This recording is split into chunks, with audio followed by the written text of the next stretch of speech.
많이 떨리는데요. 먼저 이 자리에 서게 해주신 하나님께 감사를 먼저 드리고, 이 시간을 통하여 하나님의 뜻이 조금이라도 전해지기를 바라고, 요즘 제가 살아온 지난 날들을 많이 돌아보고 있습니다. 그리고 저의 삶은 10년 전과 이후로 완전히 다른 삶을 살고 있습니다.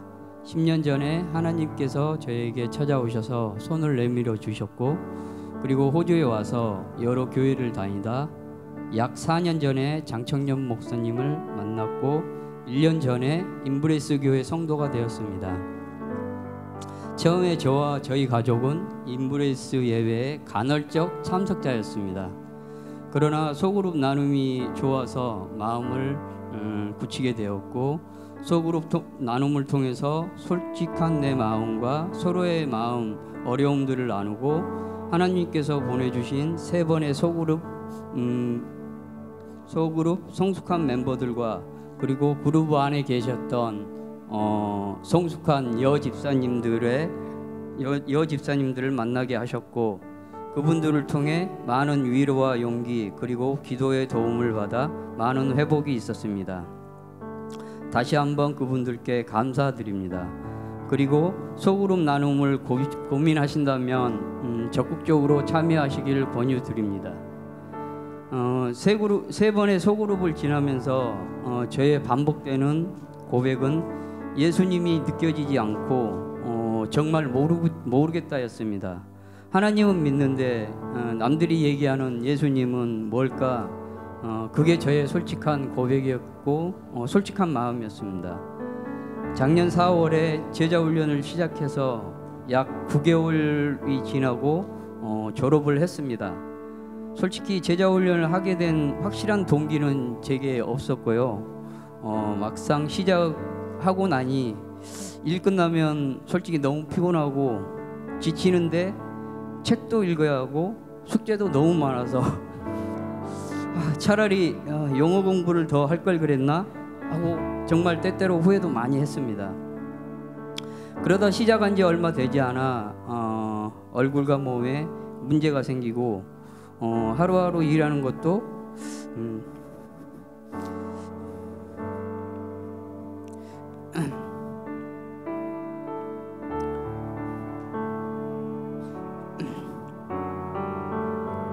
대화하는 것도 음식을 먹는 것조차 너무 힘든 시간, 그리고 힘든 작년 한 해였습니다.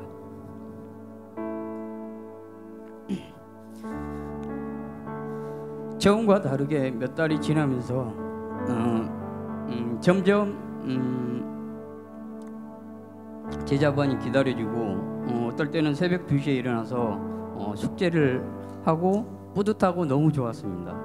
또한 나눔을 통해서 서로의 생각을 알게 되고 나의 부족함을 채워갈 수는 있었지만, 그러나 나의 내적 갈등과 본성, 그리고 자질은 시간이 지나갈수록 제 가슴을 도려내듯이 아프고 힘들었습니다.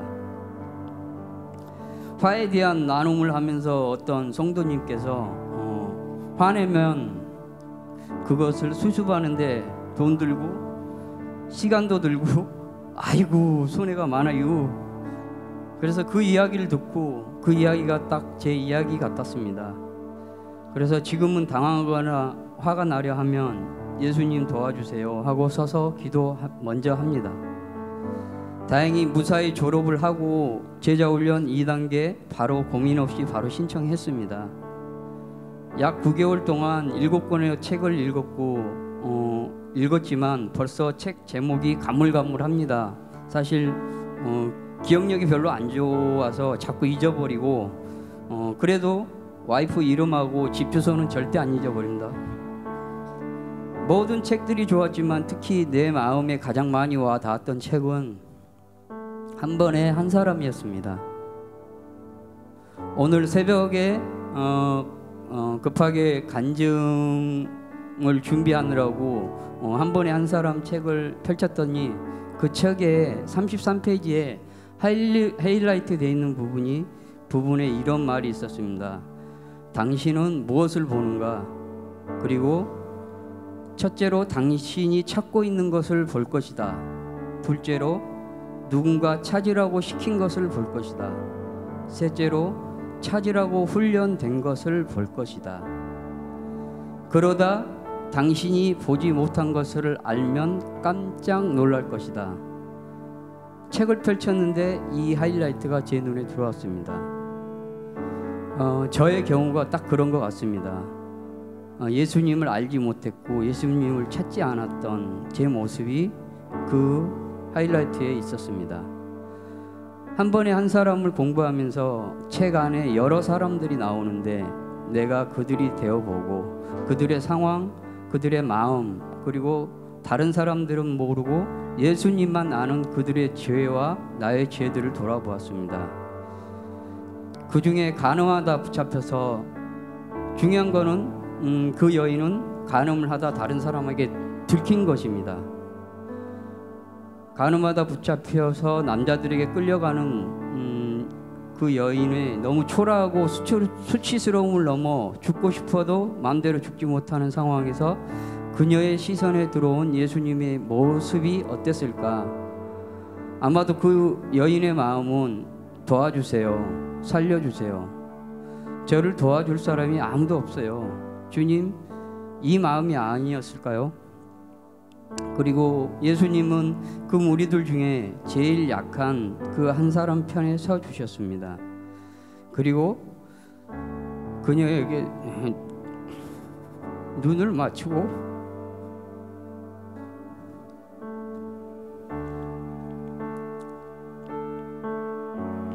죄를 들추지 않을 뿐더러 따뜻하고 다정한 말로 위로하고 다시 살 수 있게 해주셨습니다. 이 말씀을 통해 예수님의 시선에는 나도 있구나, 내가 있겠구나, 항상 나를 가엾게 보고 계시겠구나, 그리고 늘 가던 길을 멈춰서서 내게 귀 기울여 주시는구나 라는 것을 깨달았습니다. 제자훈련 1기가 끝난 지금은 전에는 보지 못했던 예수님을 보는 방법을 배웠고 모든 상황에서 그분을 찾기 시작했습니다. 나는 포도나무요 너희는 가지라. 너희가 내 안에 있고 내가 그 안에 머물러 있으면 사람이 많은 열매를 맺나니 너희는 나를 떠나서는 아무것도 할 수 없습니다. 제 직업은 목수입니다. 오랫동안 목수를 해왔지만 뭔가를 자를 때 파워툴이 없다면 반타게 자를 수가 없습니다. 마찬가지로 제자훈련은 파워툴과 같다고 생각합니다. 반듯하고 제대로 그리고 빠르게 배울 수 있는 길이 있는데 먼 길을 돌아갈 필요가 없다고 생각합니다. 힘들게 손톱으로 자르지 마시고 파워툴을 사용해 보세요. 이번 기회가 아니더라도 다음 기회를 고대하시고 기대하면서 다음에 한번 도전해 보세요. 제가 이번 제자훈련을 끝내고 깨달은 것 중에 다른 하나는 하나님의 일에 동참하는 것이 비록 힘들지만 성장이라는 분명한 열매가 있고 종강 파티와 목사님의 감동적인 콘서트도 즐길 수 있지만 동참하지 않으면 몸은 조금 편하겠지만 파티와 콘서트는 물론 경험하지 못하고 결국 남는 것 없이 나이만 한 살 더 먹는다 라는 것입니다. 여러분 꼭 다음에라도 참여하시길 주님의 이름으로 강력히 권유합니다. 마지막으로 기도하지 않고 장청년 목사님을 보면 때로는 고집스럽고 너무 무리하는 거 아닌가, 정말 그런 생각이 들 때가 종종 있습니다. 그러나 요즘은 목사님과 그 가정을 위해 매일 기도하면서 하나님께서 고집이나 무리수가 아니고 주님께서 주시는 담대함이구나로 나의 생각을 바꿔주셨습니다. 비록 하나님께서 맡겨주셨지만 쉽지 않은 나 같은 사람을 또한 예수님의 제자로 양육하시려고 애써주셔서 정말 감사드리고 앞으로도 잘 부탁드립니다. 끝으로 말씀 하나 나눕니다. 그리고 말이든 행동이든 무엇을 하든지 모든 것을 주 예수의 이름으로 하고 그분께서 힘을 얻어서 그분에게서 힘을 얻어서 하나님 아버지께 감사를 드리십시오. 9개월간 웃고 울며 함께했던 일기 제자반 동역자들 감사하고 사랑합니다. 감사합니다. 감사합니다. 네, 잠시만 계시고요. 제가 우리 정철 성도님 처음 만났을 때가 이제 아내만 교회에다 데려다주고 교회 근처에서 담배를 피시던 분입니다. 그런 분이 이제는 누가 시키지 않은데도 담배를 끊고 술도 끊으시고, 또 작년 우리 제자훈련 가운데서 또한 갑자기 구하나 와사가 오셨어요. 여러분 아시죠? 그래서 얼굴이 마비가 오시고 몸도 마비가 오셨는데, 그런데도 선글라스를 끼고 마스크를 쓰시고 제자훈련에 빠지지 않고 오셨어요. 오셔서 그 가운데서 함께 나누시고 또 성도님들께서 함께 회복을 위해서 기도하고, 가운데 이 잘생긴 얼굴이 또 회복되어진 것뿐만 아니라 영혼이 더 멋있고 잘생겨지고, 또한 믿음의 큰 나무로 또 자라나는 너무나 귀한 시간이었습니다. 우리 집사님 너무 감사드리고요. 다시 한번 하나님께 더 수고하신 성도님